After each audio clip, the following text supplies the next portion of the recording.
Doktor, egilsam belim og'riyapti. Yegilmay? Tavba. Sledish. Doktor, menga qanaqadir xabarlaringiz yo'qmi?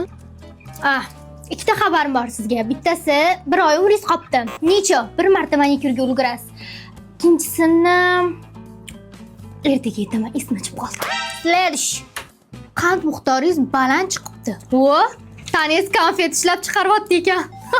Sledish. Menda qanaqa kasallik ekan? Xas. Siz simptomlaringizni Google'dan qaradim. O'larkansiz. Sledish. Doktor, ukol qilib qo'yasizmi? Ukol? Ukoldan men qo'rqaman. Nima qilsam yaxshi bo'laman? Men qattan bilaman, sizga folminmanmi? Sledish.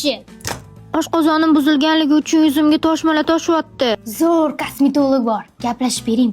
Chotki chiska qilib qo'yadi. Shu dorilarni ichasiz. Yozgan dorilaringiz nimaga? Shamollashga? Mani qo'lim singan u. Ha, ichuring shuni. Sizdan nima ketdi? Burnimni bitta tarafi bitib qolgan. Voy, shukr qilsangizchi. Bir tarafi ochiq ekan-u. Sledish. Doktor, tomog'im og'riyapti, nima qilay? Marojniy zahar kesadi.